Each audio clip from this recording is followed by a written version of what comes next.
If you've been following my short videos, which I've been calling meditations and transformations, that are always leading up to either the community and communion that we hold for that community called the Dragonfly Journey that we host at my.tfsx.com, and or our Transformations of Natural Foresight retreats that we host every other year. I always hope it'll be every year, but we haven't quite gotten there yet. We've only done 2 of them, but we are about to announce the dates for 2026 at Topsail Farms in Maine, which is where we held the last one. It's really amazing. If you've been following me in that work and in these videos of meditations and transformations, then you've heard me talk a lot about futures as a consciousness, as a form of consciousness, as a collective evolutionary trait that's foundational to the way that we approach futures thinking. That it's not at its foundation, it's not a skill, it's not a methodology, it's not a literacy. It is a generative force. It is a biological, psychological, and sacred dynamic of all living things. What is? Futures consciousness, futures thinking, foresight. I think we often use the word foresight, obviously, gets used as a moniker for a discipline and a field and a practice and methodologies and tools. I totally understand that. I'm using the word foresight here to mean like a capability, an inherent capability. We have foresight, just like we have sight, we have vision, we have foresight. And we have that collectively in relationship with one another. Okay, I've rambled a little bit, but I just wanted to set the stage for the fact that that's what you often hear when you watch these meditations and transformations videos. And then you may walk away from them going like, that's nice, but I'm really not into philosophy, although you should be. Because the way that we see the world, the way we think about things is the way that we will practice and put things into action. As my newfound friend Amalia Deloney says, it's not about input, it's about interbeing. Michelle Shevin talks about relational thriving. One of the things I want to mention tonight was one of my favorite philosophers, Benita Roy, who talks about not complex adaptive systems or even complex responsive processes, which I think are pretty cool, the interaction between people, and the messiness and liminality, and then the emergence, the relational emergence that takes place when people are together. So organizations aren't machines, they're people. They're messy, they're itchy, as Jen Brasili would say. They're mucky, is another thing that she says. They're relational, right? And that's where all the goodness comes. We try to do away with that, but that's the rest of the universe doesn't, so why are we doing that? The cosmos is beautifully queer, it's trans. If it weren't, we wouldn't have diversity. And then we try to chop those things away and put things in silos, man, woman, worker, artist, But that's not how the universe works. It's beautifully, nature is beautifully queer. The cosmos is beautifully queer. Some of these things I'm saying, I'm just throwing pieces in. Hopefully you're receiving something out of all of this.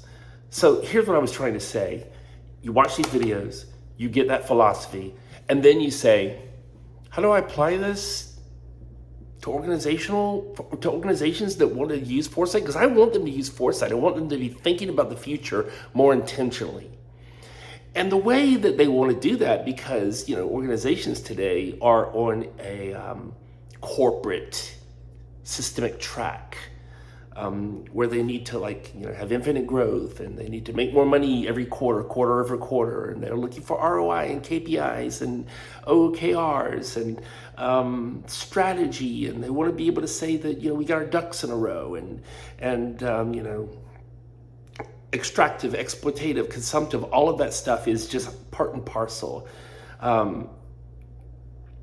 David Graeber, this is sort of a side note, but hear me in the same context of what I was just saying. He says, even if there are practices of sustainability, corporations can never truly be sustainable or green because it doesn't fit into what a corporation even is. By its definition, it cannot be sustainable and green.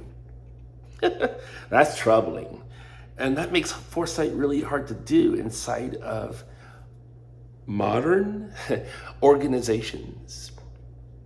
So this video is a little bit different because what I want to say in all of that is that first a personal thing, and then let's get back to like you taking this grounding philosophy of futures consciousness not being methods and tools and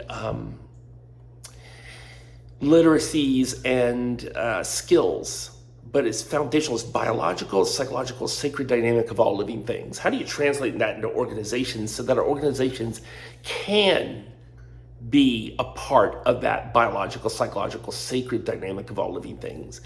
Because as Shahana Chettopadhyay says, organizations at their core are communities, and they're made up of connection and collective and the community and communion. And yet the structures of them fight it. And so organizations are such weird places. When I say organizations, I'm not talking about an organizational unit. I'm talking about corporations, I'm talking about businesses. They're so weird because like they fight themselves every day because they have bylaws and rules and policies and regulations, and they're looking for, monetary gain and upward achievement and capitalism. And yet they're made up of people who want to be in relationship with one another, and are full of creativity and ideas and passions and messiness and murkiness and itchiness and all of this. And so how do you even put those two things together? And so on the personal front, I came into Foresight 25 years ago.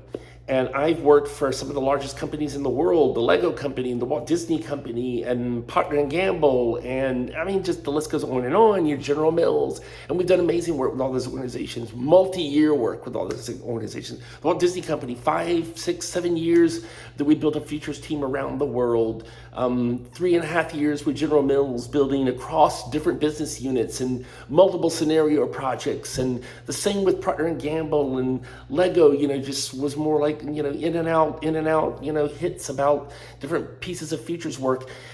And a lot of those pieces did use, obviously, methods and skills and tools and the stuff that you would learn in a futures course or even at a futures master's program. Interestingly enough, in a futures master's program, we do cover, social change theory and civilizational design change theories and those kinds of things that you don't often just get from a 3-day course, and then you don't learn it in futures in an organization. Futures is about trends. Futures is not about trends. That might be a part of futures, but trends are really here today. And so this is what I wanted to say. And for me personally, I came into futures 25 years ago more from the perspective of philosopher mystic. And it's only been in the last 5 years that I wouldn't say we've recovered it. As a matter of fact, this is a part of what I want to say. We've always, in the background of what we've done at TFSX, and that's what's made us very different here. But I think others have this too, and different people approach it from different ways and have wonderful different parts of the puzzle. But for us, we've always been in the background. We've always been approaching this from the philosopher mystic perspective. And what does that mean? Oh my gosh, that's so weird. Why would you say that, Frank? You're probably going to drive organizations away. No, it's exactly what organizations need. And as a matter of fact, we just hosted Sonia Blano on the Global Foresight Advisory Council Live that we do every quarter. And she's been talking about how she's been having incredible interaction and work with organizations in ways finding, not making a solid path, forecasting the future, which you never can really do anyway. It's impossible. You cannot forecast complexity. You cannot forecast the messiness of life. You can't do it. It's impossible. Forecasting is a fool's errand. Doesn't matter what you think, it is a fool's errand. Doesn't matter what I think, it's a fool's errand. But rather, generating the matrix of the passions and the seed that leads to a higher order purpose, not in terms of like you have a calling from heaven, and this is what it is and it's set in stone. It's not set in stone, it's just the opposite. What is that higher order purpose that wants to emerge out of the DNA, the seed of who we are and our passions and the things that have been built for us, and we're making the path as we go. We're making the path as we go, and it's unfolding. And the most powerful, and I'm sort of going to end the video here, the most powerful work that I've ever done, and that myself and Yvette Montero Savatico and Nicole Baker Rosa, the three of us, have ever done together at TFSX, has always been when we approach leadership development, organizational development, strategy development, all of those, innovation and organizations, from what I would call, but we never tell this to organizations, the philosopher mystic approach to futures thinking. That futures consciousness, what wants to emerge, what is the higher order purpose. And so instead of using tools that are linear and mechanistic and strategic planning tools and the things that promise clarity and a set pathway and concrete, it is about building, it's about world building and then transformational mapping. And when I first started this video, I thought that I was going to tell you what transformational mapping is. But if you want to know, then you ask me, and we can talk about that a little bit more. But when we world build, not scenario build, but world build, and we still call them scenarios oftentimes because people come to us and say, can you build scenarios? And we're like, yes, we can. And then we don't do a 2x2 matrix and quadrants and those kinds of things. But more from the living, breathing, what wants to emerge, even the stories themselves. Story building, world building has to emerge. And when we can immerse people into emergent, unfolding worlds, then they can understand that what organizations need today is not forecasting, but transformation, because transformation is the living process or the unfolding process of all living things. All living things transform. And if your organization is a living entity, as Shahana says, made up of living people, connecting to larger, higher order purpose, then we have to understand not what is our strategy, but what is our transformational unfolding and pathway, so that it's not about the next quarter doing the same thing over and over and over again, expecting a different result. But what are we transforming into? Now, I know inevitably I'll say this, and organizations will say, how can we take transformation and make more money off of it, and blah, blah, blah, and everything. And it's not that money is wrong. Money is not the problem. It's what we do with money and the system that money is inside of that is the problem. I promise you I can help an organization much more if we're looking towards transformative futures than I can if we're looking towards strategic foresight.